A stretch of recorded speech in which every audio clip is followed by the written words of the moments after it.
Hariom everyone, welcome to the new pranayama series. आज हमारी पहली वीडियो है इस सीरीज की।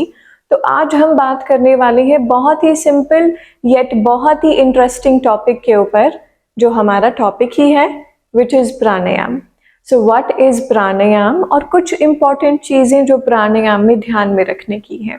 ये हम सभी को पता है कि ये जो रेस्पिरेटरी सिस्टम है ये इनवॉलेंट्री है, कि ये हमारे कंट्रोल में नहीं है। पर प्राणायाम की मदद से आप इसे वॉलंटरी बनाते हैं, आप इसे अपने कंट्रोल में लेकर आते हैं। This is how strong the practice of pranayama is. प्राण का मतलब है लाइफ फोर्स, आयाम का मतलब है रेगुलेशन, एक्सपेंशन। अब लाइफ फोर्स का क्या मतलब है? लाइफ फोर्स का मतलब है कि वो कॉस्मिक एनर्जी जो हवा से भी बहुत पतली है और जो दिखाई नहीं देती है पर बस महसूस की जा सकती है आपकी नाड़ियों में। अब ये जो नाड़ियां हैं ये हमारी फिजिकल बॉडी में नहीं है। मैं वेन्स और आर्टरीज को नाड़ियां नहीं बोल रही हूँ। जो नाड़ियां होती हैं वो हमारी एनर्जी बॉडी के अंदर होती है, और ये जो नाड़ियां हैं इन्हीं के अंदर से ही कॉस्मिक एनर्जी फ्लो करती है और पूरे शरीर में स्प्रेड हो जाती है। प्राण की वजह से ही आप मूव कर पाते हैं, प्राण की वजह से ही आप सोच पाते हैं। तो इफ हम थोड़ा ध्यान देने लगे हमारी प्राण शक्ति पर, इफ हम प्राणायाम का अभ्यास करना शुरू करें तो हम एनहांस कर सकते हैं इस कॉस्मिक एनर्जी को जो हमारी नाड़ियों में बहती है, जैसे कि मैंने अभी बताया। और जब आपके प्राण के ऊपर कंट्रोल आना शुरू होगा through the medium of breath, तभी आपको फील होगा कि आपके जो थॉट्स हैं, आपका जो दिमाग है, आपका जो माइंड है, आपका उस पे भी कंट्रोल आना शुरू हो चुका है।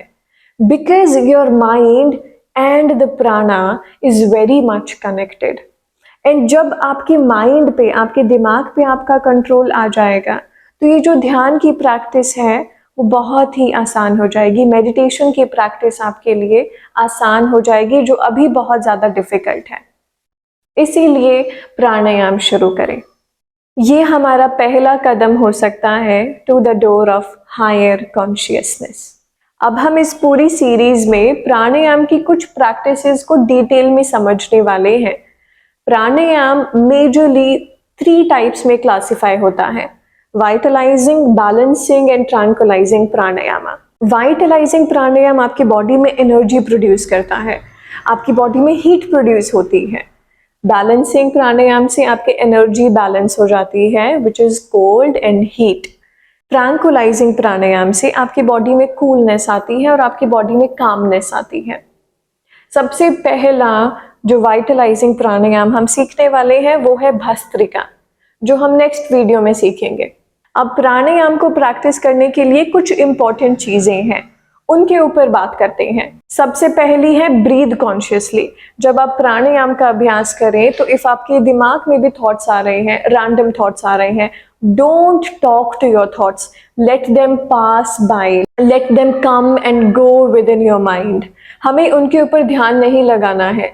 विचारों को आने दे और जाने दे, ध्यान ना लगाएं उनके ऊपर। अपनी ब्रेथ के ऊपर वापस से बार बार वापस से आए और अवेयर रहे, जागरूक रहे अपनी सांसों की ओर। दूसरी चीज, हमेशा हमें प्राणायाम नाक से ही करना है, नोज के थ्रू ही इनहेलेशन एक्सहेलेशन करना है।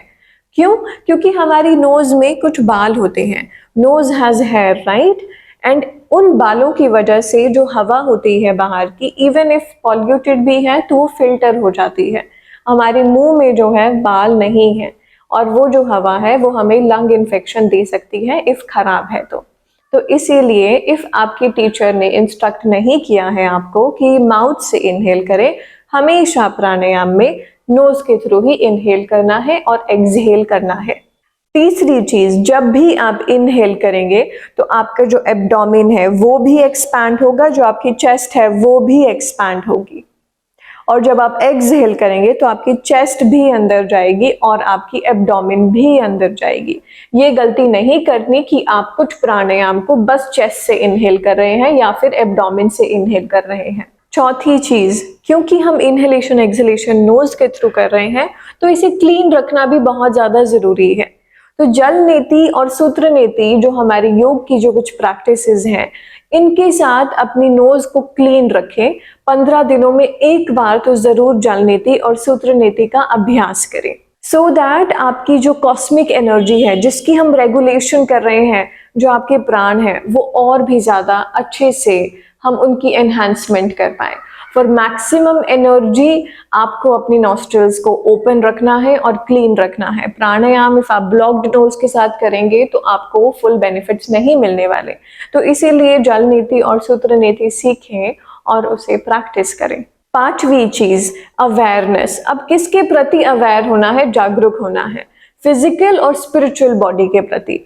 इफ अब जैसे हम कपालभाति की प्रैक्टिस कर रहे हैं तो कपालभाति में फिजिकल अवेयरनेस होती है हमारी एब्डोमेन के ऊपर, when we are pushing the navel inside, तो यहाँ पर आपको अपनी अवेयरनेस रखनी है। पर जब आप एडवांस प्रैक्टिस करते हैं, आप अपनी प्रैक्टिस को और भी ज्यादा बढ़ाना चाहते हैं, तो आप स्पिरिचुअल अवेयरनेस रखते हैं। कपालभाति में आप आज्ञा चक्र के ऊपर फोकस रखते हैं, आज्ञा चक्र के ऊपर। तो अपनी अवेयरनेस फिजिकल बॉडी पर रखें इफ आप बिगिनर हैं तो, और जैसे ही आपको कुछ टाइम हो जाएगा तो ट्राई करना है कि आप स्पिरिचुअल अवेयरनेस भी रख पा रहे हैं, so that we gain that higher consciousness.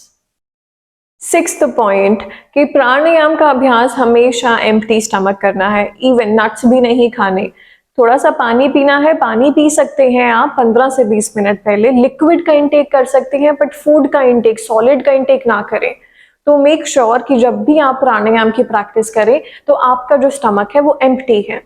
तभी हम अपने 7th पॉइंट पे भी आते हैं कि जो टाइम है, इसीलिए ही सबसे बेस्ट टाइम होता है अर्ली मॉर्निंग, सो दैट आपका जो स्टमक है वो भी एम्प्टी है और आपको कोई हंगर या भूख भी नहीं लग रही है।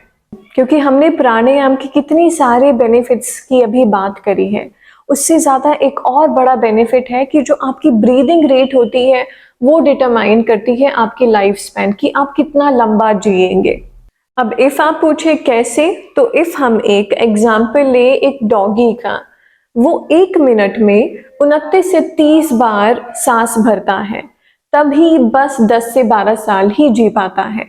इफ हम एग्जाम्पल ले एक रैबिट का, वो 1 मिनट में और भी बहुत तेजी से सांस भरता है, तभी उससे भी कम साल जी पाता है, बस 7 से 8 साल ही। और इफ हम एग्जाम्पल ले एक कछुए का, एक टर्टल का, वो 1 मिनट में बस 4 बार सांस भरता है, इसीलिए 300-400 साल जी पाता है। और बस इसी तरह इफ एक ह्यूमन, एक इंसान 1 मिनट में 15 से 18 बार ही स्लो और डीप ब्रेथ्स ले रहा है, then he can as well live a very healthy and a long life of 100 years. हम भी 100 साल जी सकते हैं, जो कि आजकल देखने में बहुत ही कम मिलता है। इसीलिए आपकी जो ब्रेथ है वो शैलो नहीं, वो स्लो और डीप होनी चाहिए। उसके लिए आपकी स्पाइन जो है हमेशा स्ट्रेट होनी चाहिए, और ये सभी पॉसिबल होगा प्राणायाम के अभ्यास से। आज से ही शुरू करें। हम आगे आने वाली वीडियोस में एक एक कर कुछ प्राणायाम की प्रैक्टिसेस को डिटेल में समझेंगे और साथ में प्रैक्टिस करेंगे। तो make sure to join this series with me from next video onwards. And I hope आपको कुछ नॉलेज मिली हो कि आप क्यों प्रैक्टिस कर रहे हैं जो आप प्रैक्टिस कर रहे हैं। हरिओम।